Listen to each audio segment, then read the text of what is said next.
네, 안녕하세요. 끝판대장입니다. 오늘도 구독과 좋아요, 알림 설정, 그리고 댓글까지 부탁드리겠습니다. 자, 지금 바이든 표 1조 달러의 인프라 예산이 상원의 통과가 임박했다라는 게 이제 8월 8일날, 그러니까 이틀 전의 뉴스였어요. 근데 여기에서 더 나아가서 지금 바이든이 어떻게 하고 있냐면 행정부가 4천조 원의 인프라 예산을 자력으로 통과하려고 그래요. 그러니까 아까 말씀드렸던 1조 달러 정도의 별도의 예산으로 독자 처리 가능한 예산 조정을 활용을 해가지고 3조 5천억 달러, 약 4천조 원의 인프라 예산을 자력으로 처리하기 위한 절차에 시동을 걸었다고 합니다. 그러니까 이게 무슨 말이냐? 예산을 엄청나게 풀겠다는 거예요. 돈을 엄청나게 부양을 해가지고 경기 부양을 하겠다, 아직까지. 그러면 이제 예를 들어서 뭐 테이퍼링이라든지 금리 인상이라든지 이런 이슈가 조금 더 뒤로 밀린다는 소리거든요. 왜? 돈을 풀 때라고 생각을 한 유동성을 더 공급을 해야 된다라고 생각을 하는데 금리를 인상을 시킨다? 혹은 테이퍼링을 한다? 이거는 조금 멀리 갔다라고 보시면 됩니다. 그래서 제가 말씀드렸던 테이퍼링 시행 이전에 테이퍼링 선언 정도가 한 연말 정도면 오겠다라고 제가 이제 예전부터 말씀드렸는데 그 시나리오에 조금 더 가까워지는 것이 아닌가. 왜냐면 한창 여러분들 테이퍼링이 뭐다 어쩌고 저쩌고 하면서 뭐 인플레이션이 엄청나게 올랐다, 그런 지표들 막 엄청 좋아지고 있어서 테이퍼링은 불가피하다, 이런 말들을 5월, 6월, 7월 뭐 이렇게 들었을 텐데 실제로는 예산을 지금 보세요. 인프라법을 하면서 돈을 찍어내잖아요. 그래서 이거는 제가 봤을 때는 여야의 합의를 넘어선 독자 처리 가능한 예산 조정을 통해서 더 뿌린다는 건 바이든 행정부는 당장은 돈을 뿌리겠다라는 스탠스가 맞다고 봅니다. 자, 그런데 여기서 문제가 발생을 하는데요. 제가 저번 영상에서 말씀드렸던 암호화폐 과세안 중에서 1안, 2안이 있는데 둘 다 최악, 차악 둘 중 하나라 그랬죠. 근데 거기서 이제 1안은 뭡니까? POW, 채굴자만 살려주는 거. 그 다음에 2안은 채굴자 플러스 개발자, 노드 운영자 이런 사람들을 다 제외시켜가지고 그 중개 서비스 업자에만 적용된다. 이게 이제 개정안이에요. 그래서 여기 이제 이거를 이제 사람들이 하려고 로비를 하고 하겠다, 이런 것들을 지금 막 암호화폐 업계에서, 크립토 산업 업계에서 로비스트를 쓰면서 이거에 대해서 이 법을 통과시켜라 라면서 계속 압박을 하고 있는데, 거기서 이제 옐런도 원래 반대 입장이었다가 이제는 이러한 개정 가능성으로 지금 입장을 바꾸긴 했거든요. 그래서 제가 말씀드렸던 것 중에서 POW가 왔다가 POS로 결국 갈 것이다라는 시나리오에서 큰 틀은 지금 맞아가고 있는데 뭔가 타이밍이 좀 빨랐단 말이죠. 근데 거기에 대해서 지금 브레이크를 걸어주는 게 있어요. 바로 뭐냐면, 자, 우리 대고독한 상원 의원은 인프라 법안에서 타협을 거부한대요. 그러니까 이게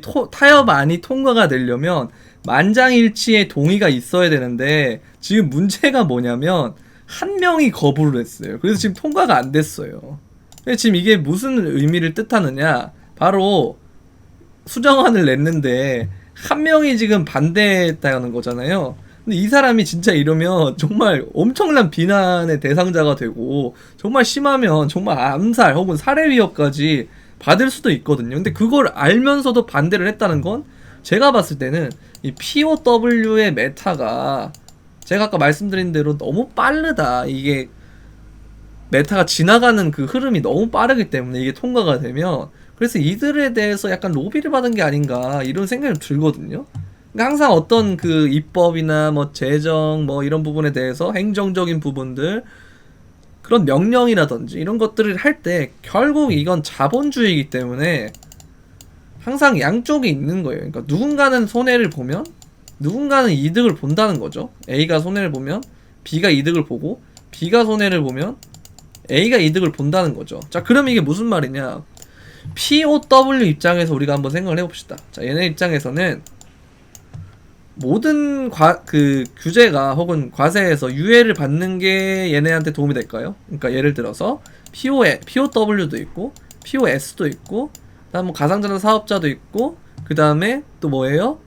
뭐 개발자들, 노드 이런 사람들까지 다 포함시킨 법이 통과되는 게 얘네가 나을까요? 가격 상승에? 아니면 얘네 입장에서 얘만 되는 게 훨씬 더 나을까요? 그럼 당연히 채굴업자 입장에서는 얘네만 되는 거, 얘네에 대해서만 관리감독 규제나 이런 것들이 포함이 되지 않게끔만 법을 설정을 해주는 거를 더 좋아하겠죠.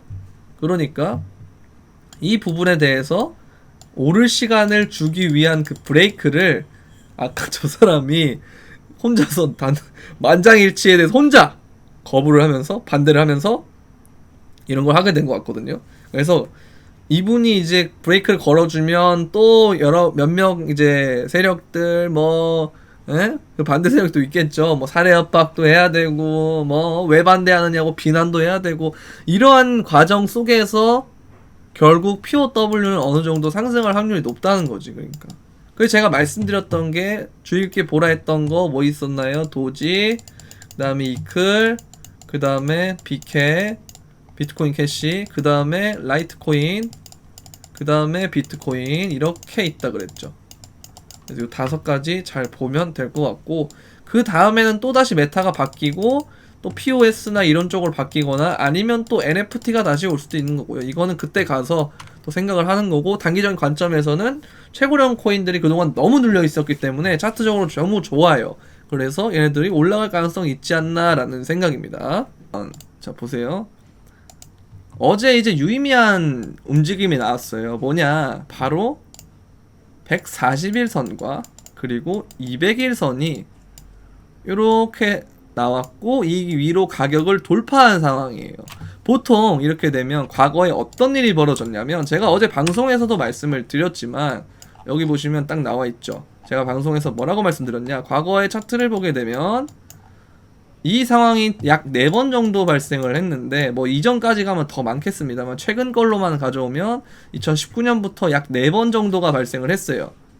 근데 4번을 발생을 했는데, 한 번은 엄청나게 올라가고, 두 번째는 가다가 돌파 못하고 떨어지고, 세 번째도 가다가 돌파를 했지만 좀 올라갔다가 팍 떨어지고, 네 번째는 올라갔다가 지지받고 올라갔다가 또 지지받고 올라가는 이런 상황이 발생을 했단 말이에요. 그럼 비트코인이 상승장으로 가려면 우리는 어떤 무빙을 지금 지켜봐야 되느냐? 우리는 어떤 무빙을 지켜봐야 되느냐? 바로 여기입니다. 여기랑 여기요. 자, 그러면 여기에 공통점은 뭐냐면요, 돌파를 하고 상승을 하더라도 결국에는 이렇게 이동평균선 부근으로 어떻게 해요? 리테스트를 하는 구간이 오더라. 리테스트를 하는 구간이 오더라.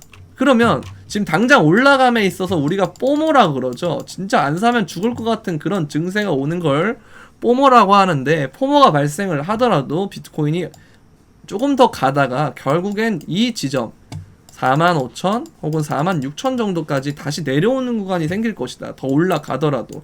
그러면 여기서는 점점 비중을 조금씩 줄여나가는 게 맞겠죠. 그래서 우리는 뭔가 더 매수를 한다기보다는 위로 올라가면 올라갈수록 우리는 매도의 관점으로 접근을 하는 것이 맞겠다. 그러나 여기서 이후에 더 갈 수도 있어요. 슈팅이 나와서. 그럼 그걸 대비해서는 우리가 현금화를 완전히 다 시키는 게 아니고 현물, 그러니까 코인을 어느 정도는 좀 남겨두라는 거죠. 그러니까 100% 전량 익절이나 혹은 100% 현물을 가지고, 그냥 코인을 100%를 가지고 있거나 100%의 현금을 가지고 있는 건 조금 무리수인 것 같고요. 한 30% 정도를 남겨놓는다든지 여기까지 갔을 때. 그래서 제가 봤을 때는 항상 말씀드리는 48, 52, 48,000에서 52,000 정도를 일단 주요 타겟으로 보고 있기는 한데, 더 가서 막 진짜 56,000까지 갈 수도 있어요. 54,000, 56,000 갈 수도 있는데, 여기를 가더라도 너무 들뜨진 말자는 거죠, 제 말은. 그래서 이 부분이 있겠고, 어제 많은 상승에 지금 이평선을 돌파를 했기 때문에 단기간에 또 여기를 또 두들기는 무빙이 나올 수도 있어요. 여기 45,000 정도를 또 두들기는 눌림이 나올 수 있다는 거죠. 그 다음에 여기를 또 지켜준다면 그때는 다시 또 쏘는데, 그래도 큰 움직임에서 한번 내려오는 구간이 또 있다는 거예요. 그러니까 여기서 내려와서 올라가면 이거 리테스트 끝난 거 아닙니까? 라고 질문을 하실까봐 제가 미리 높아심에 말씀을 드리는 건데, 결국에는 이걸 단기간에 리테스트를 한다 하도 이거는 실제 정말 유의미한 리테스트라기보다는 정말 단기간점에서의 리테스트고요. 이후에 올라간 다음에도 다시 한번 이걸 찍으러 오는 움직임이 있어야 한다는 거죠. 왜요? 바로 과거 차트에서 봤을 때 우리가 유출을 해볼 수가 있는데, 보시면은 여길 갔다가 리테스트를 하고 또 갔다가 또 리테스트를 한단 말이에요. 이렇게. 그래서 보시면 여기서 올라갈 때도 리테스트를 좀 나올 것이고, 그러니까 이런 게 나올 거니까 리테스트가 나온다고 해서 너무 겁을 먹지 마시고, 오히려 저렇게 먼저 오늘 눌림이 나오면요 45,000 정도까지 만약에 내려와 준다, 여기 45,000까지, 그러면 땡큐예요. 그럼 45,000 이탈을 손절 잡고 짧게 들어갈 수 있어요. 짧은 손익비 좋은 자리에 들어갈 수 있기 때문에 45,000 이탈 나오면 손절하면 되지, 이런 생각으로 들어가시면 됩니다. 그래서 그런 식으로 뭔가 좀 우리가 이렇게 선을 그어서, 가로선 있죠? 요 선, 요런 거를 이렇게 그어가지고, 네, 보면 주요 매물대가 지금 직전 저항을 돌파하면 거기에 대해서 리테스트를 자꾸 하면서 올라가거든요. 보시면은, 자 보시면 직전 저항이 이렇게 형성이 되면요, 이렇게 직전 저항이 형성이 되면 보시면은 여기를 뚫고 간 다음에 여기에 대한 리테스트를 한번 하고요, 그 다음에 여기를 또 뚫으니까 여기에 대한 리테스트를 또 해요. 그러니까 이런 식으로 계속 뚫고 리테스트, 뚫고 리테스트, 뚫고 리테스트, 이런 식으로 간단 말이죠. 그러니까 이런 무빙들이 지금 계속 나오고 있기 때문에 우리가 봤을 때는 말씀드린 대로 내려와주면 이동평균선의 유의미한 저항을 뚫었기 때문에 내려와주면 여기서 지지의 여부를 확인하면서 짧은 손절가가 나오기 때문에 좋은 손익비로 접근을 할 수 있다 라고 보시면 되겠습니다. 굉장히 유의미한 시그널이 떴습니다. 바로 비트코인의 해시 리본 지표가 매수 신호가 점등이 됐다는 거예요. 이게 정말 몇 개 안 나왔어요, 여태까지. 근데 여기에서 나오면 거의 한 진짜 90%, 80% 이상의 확률로 올라가더란 말이에요. 그래서 해시리본이 이제 채굴자 항복 종료, 모멘텀 회복 뭐 이런 식으로 나오는데, 거기에서 끝까지 마지막에 나올 때가 확정 시그널이라고 할 때가 거의 매수 점등이라고 하는 건데요. 보시면 지금 해시리본이 최근에 이 바이 시그널이 나왔습니다. 그래서 요 매수 시그널의 의미는 뭐냐, 매수 신호가 깜빡이는 순간과 장기적 움직임을 비교하는 게 필수적인데, 파란색 점은 1일 차트에서 인쇄된 지점이 마이크로 저점을 알리는 신호라는 게 기본적인 해석이다. 이건 매수 신호가 나타나기 전에 1일 최저가가 향후 BTC가 결코 돌아오지 않을 가격을 책정한다는 것을 의미하는데, 그 말인즉슨 3,000달러 구간과 3,000달러가 아니고요, 30,000달러 구간과 30,000달러 중후반은 정말 좋은 자리였다, 정말 좋은 딥바잉 자리였다라고 볼 수 있는 거예요. 그래서 역사적으로 12개 정도가 나왔다고 하네요. 9개인 줄 알았는데 12개였어요. 12개가 나왔다고 하는데 해석이 흠잡을 데가 없다. 한 세트 빼고. 언제예요? 그거 한번 봅시다. 여기 빼고는 된다는 거. 그런데 여기도 근데 중요한 건 뭐냐면요, 이후에 상승이 어느 정도 나왔다는 거예요. 결국은 얘도 결국 빠지더라도 상승이 나오면서 빠진다는 거지. 그럼 이 예외 케이스 빼고는 전부 다 해시 리본이 바이가 나올 때는 전부 다 유의미한 상승이 일어났다는 거예요. 그래서 장기적인 추세, 로그 차트에서 장기적인 추세 매크로 분석에서 이걸 여러분들이 많이 등한시하는 분들이 있던데, 이거 생각보다 굉장히 중요한 지표예요.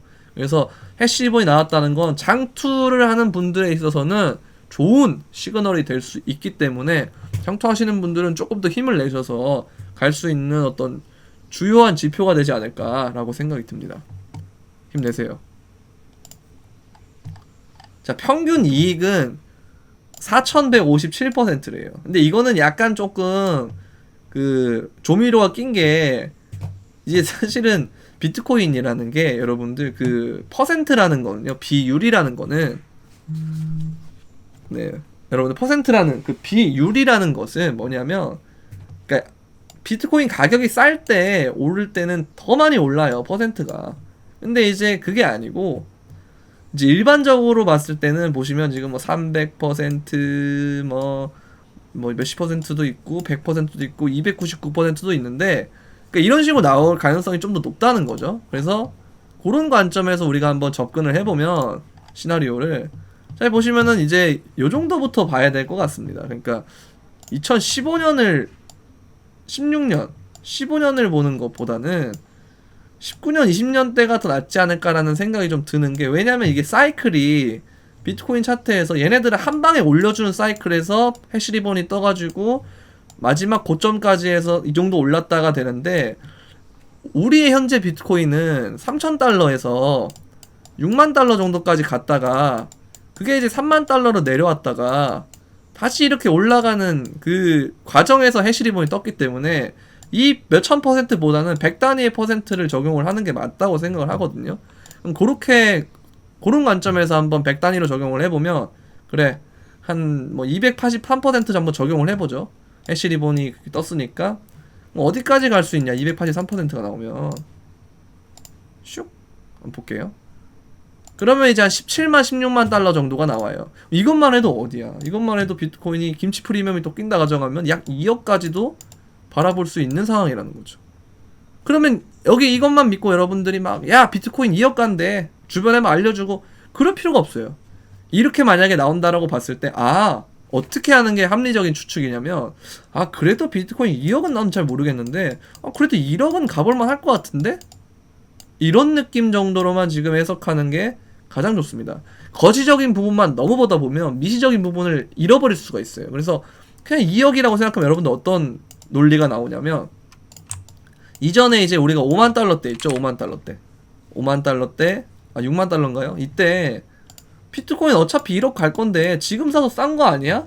하다가 이렇게 된 거거든요. 그러니까 간다고 해서 정말 만약에 정말 진짜 얘가 2억이나 뭐 3억이나 간다 그래서 그냥 다이렉트로 올라가진 않아요. 이렇게 올라가진 않을 거예요. 그러니까 수많은 이런 이 변동이 있기 때문에 여러분들의 생각을 의심을 하는, 여러분들의 그 믿음을 의심하게끔 하는 그런 움직임이 나온다는 거죠.